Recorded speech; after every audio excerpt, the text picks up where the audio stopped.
BFM Business, Good Morning Business, l'interview.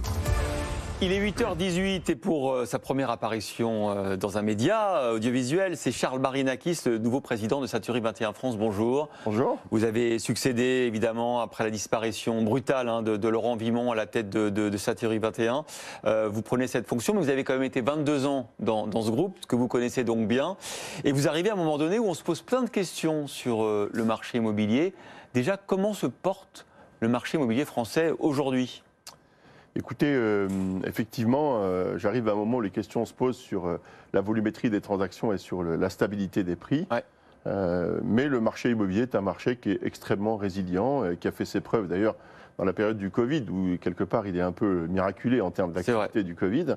Et puis on s'aperçoit que maintenant les prix ont beaucoup augmenté sur les 24 derniers mois, 18-24 derniers mois, et que ça se stabilise par une nécessité absolue. C'est par exemple plus 11% malgré tout sur les maisons, sur la France entière, plus 8% sur les appartements. Les prix continuent encore d'augmenter ? Non, ils sont en train de se stabiliser maintenant. Ils commencent à descendre légèrement, puisqu'en fait, on va toucher, vous le savez, c'est une mécanique bien connue, le plafond de verre de la solvabilité des acquéreurs. Bien sûr. Et du coup, on commence à avoir maintenant une décroissance, une décrue des prix, mais qui est quand même lente. C'est-à-dire qu'il n'y a pas de traumatisme sur le marché de l'immobilier aujourd'hui. Alors, vous nous livrez plein de chiffres exclusifs aujourd'hui, on va en parler. Ce qui est intéressant d'ailleurs, Charles Marinakis, c'est que, par exemple, à Paris, on dit tout de suite, c'est le marché. Certains acteurs nous disent que ça commence à baisser, certains disent qu'on va passer sous les 10 000 euros. Vous dites le contraire, vous dites que c'est le marché parisien qui résiste le mieux, les prix qui résistent le mieux. Oui, parce que, alors moi je ne sais pas dire si on est à 10 293 euros du mètre carré à Paris très exactement.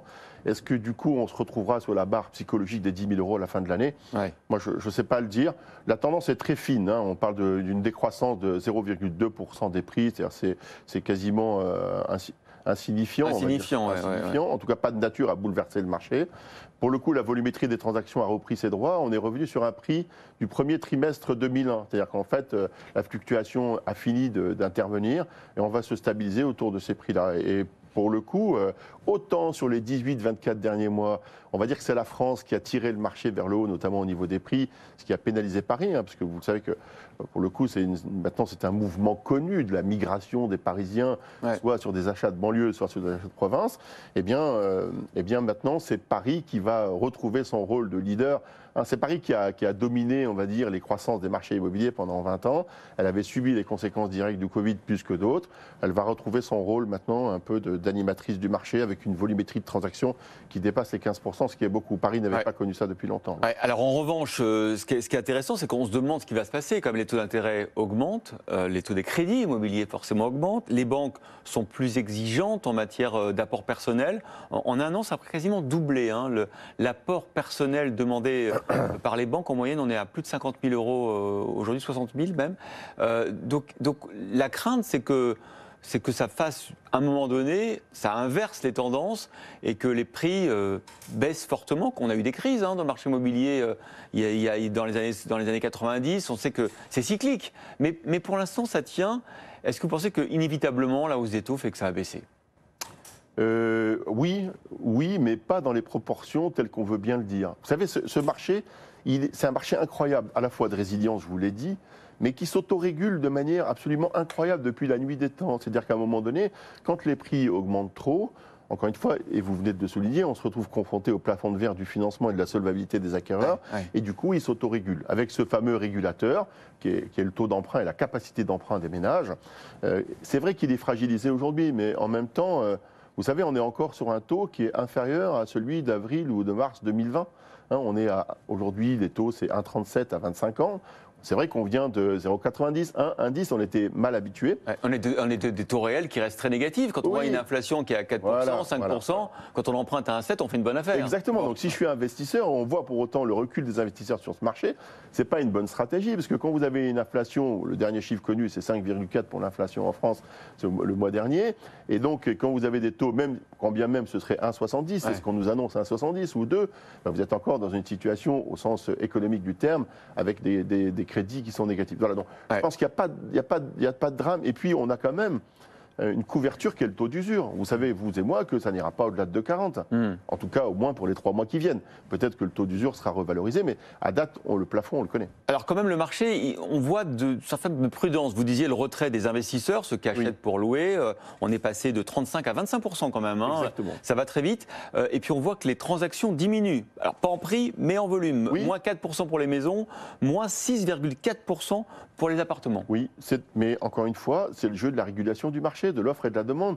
Au bout d'un moment, les vendeurs, notamment les vendeurs de maisons, ont très bien compris, si vous voulez, la mouvance qu'avait généré le confinement et l'attractivité des maisons individuelles avec le fameux balcon, la terrasse, le jardin, qui est une réalité aujourd'hui qui se matérialise dans l'augmentation des prix et dans la typologie des biens qui sont vendus.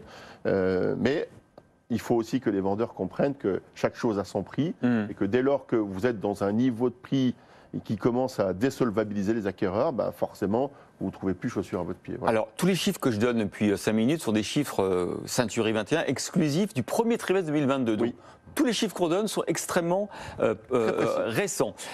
Je vais donner un exemple aussi parce qu'il y a encore des régions où ça flambe, notamment les bords de mer. Regardez, Pays de Loire, le prix des maisons plus 18% et en PACA, Provence-Alpes-Côte d'Azur, plus 16% au premier trimestre 2022. Oui, encore une fois, c'est l'attractivité à la fois géographique de ces bords de mer. Et la France a la chance d'avoir des frontières qui sont nourries de ce point de vue-là. Donc on a un littoral qui est quand même assez dense et qui est en termes d'envergure très significatif. Et c'est vrai qu'encore une fois, le télétravail, le confinement a déplacé une partie, si vous voulez, des ménages qui ont choisi le confort, qui ont aussi choisi le confort, pas seulement le confort de la maison où j'ai gagné des mètres carrés, où j'ai gagné un jardin, qui ont aussi choisi parfois du confort financier, qui consiste à aller s'endetter un peu moins en grande banlieue ou en province, de manière à avoir un reste à vivre, parce que le grand sujet quand même de l'avenir de ce marché-là, ça restera le reste à vivre et l'inflation, et avoir un reste à vivre plus confortable, et donc une qualité de vie d'ensemble, si vous voulez, plus agréable que ce qu'ils avaient connu au moment du confinement. Voilà. Alors, donc voilà, je ne suis pas étonné que la Bretagne soit un secteur géographique à succès en ce moment, et PACA, on va dire que c'est plus historique, c'est plus connu. Alors, par exemple, il y a autre tendance sur ce marché que vous décrivez là sur le premier trimestre, c'est quand même le recul des moins de 30 ans. Ça commence à devenir compliqué parce que, effectivement, vu les prix au mètre carré, d'être primo-accédant, les moins de 30 ans reculent encore à moins 12% au premier trimestre sur les transactions. C'est un peu problématique quand même. Ça veut dire qu'on ferme le marché aux plus jeunes. Oui, alors ça c'est un vrai souci, en revanche. Parce que malheureusement, cette tranche d'âge, et souvent c'est des primo-accédants, eux, ils sont très affectés par tous les facteurs négatifs du marché. C'est-à-dire les prix ont monté, donc les possibilités d'acquisition, avec, vous savez, l'encadrement aujourd'hui, la capacité d'endettement est limitée à 35%. L'apport personnel, aussi, si de facto, les banques ont un niveau d'exigence supplémentaire. Puis vous savez que les banques commencent à surveiller d'autres critères d'éligibilité au crédit, que sont typiquement la problématique des passoires énergétiques et des travaux qu'il faudra faire pour leur mise en conformité, d'accord. Les plans pluriannuels de travaux qui doivent être votés dans les copropriétés, mais aussi le coût énergétique du déplacement entre le lieu de vie et le lieu de travail. J'ai vu ça, les banques regardent ça aussi. Exactement, ils commencent à regarder ça. Donc, c'est des facteurs convergents, si vous voulez, mais qui pénalisent cette population typiquement, qui n'a pas forcément, puisqu'ils sont primo-accédants, ils n'ont pas forcément un apport personnel significatif, ils n'ont pas forcément non plus des tranches de revenus très importantes, parce qu'ils sont souvent dans un premier emploi ou dans un premier CDI. Voilà, donc cette tranche-là c'est effectivement problématique parce que ce qui va réguler le marché de l'immobilier dans les 30 ans qui viennent, c'est la démographie et les primo-accédants. D'ailleurs, c'est pour ça qu'à 7h45, on recevait un acteur de l'immobilier, Colony, qui lève 1 milliard d'euros auprès d'un investisseur américain pour construire des meublés et de la colocation. C'est une tendance de fond aussi. Oui, c'est une tendance. Alors, j'ai eu l'opportunité de discuter un petit peu avec lui avant de rentrer sur votre plateau. D'abord, avec 1 milliard d'euros, c'est un homme heureux, je le trouvais très heureux pour le coup. Il y a de quoi. Il y a de quoi. Mais c'est très intéressant parce que vous voyez, ça c'est une nouvelle manière de se loger et à laquelle il faut être très attentif. Mais ça met aussi en exergue le désarroi de cette tranche de la population des moins de 30 ans qui sont soit colocataires quand ils sont étudiants parce que les loyers sont trop élevés, soit qui sont effectivement dans des nouveaux systèmes de logement parce que c'est plus accessible. Alors vous êtes président de Century 21 pour la France. Je rappelle que c'est un groupe américain énorme. J'ai regardé les chiffres du nombre d'agences. Alors il y a à peu près plus de 900 agences en France. 937. Dans le monde entier, il y en a combien ? 14 000. 14 000. Bon. Est-ce que vous n'êtes pas un peu égratigné par les nouveaux acteurs, les start-up qui se lancent dans le secteur de l'immobilier ? Alors pas du tout. mais pas du tout. D'abord, en réalité, se sont installés, si vous voulez, trois modèles, on va dire, de transactions immobilières par rapport au modèle conventionnel. Vous savez, nous, on nous appelle les agents immobiliers vitrés. C'est très moche comme appellation, mais moi, je préfère agent immobilier traditionnel, parce qu'au moins, dans la tradition, il y a des valeurs. Et sont apparus deux modèles prétendument disrupteurs, que sont, d'une part, les plateformes d'investissement immobilier comme Proprio, Haussmann ou d'autres, si vous voulez, qui sont des plateformes qui proposent de la transaction en ligne.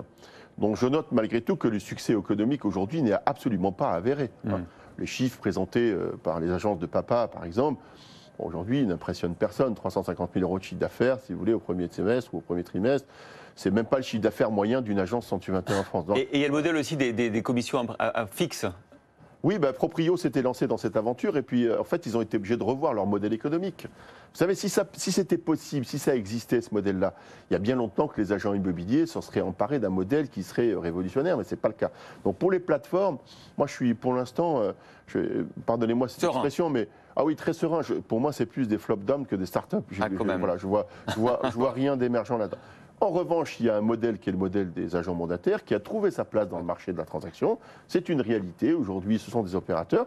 D'ailleurs, ils se revendiquent, à contrario des plateformes comme agents immobiliers. Ils ont le statut d'agent immobilier. Donc, ils sont dans le panorama de l'intermédiation dans lequel ils ont trouvé sa place. Après, on peut avoir la conversation déontologique et philosophique sur la manière ou la pratique ou les valeurs de ce type d'organisation, mais c'est un fait. Merci beaucoup, Charles Marinakis, président de Satur et 21 pour la France. C'était votre première. C'est réussi. Merci à vous.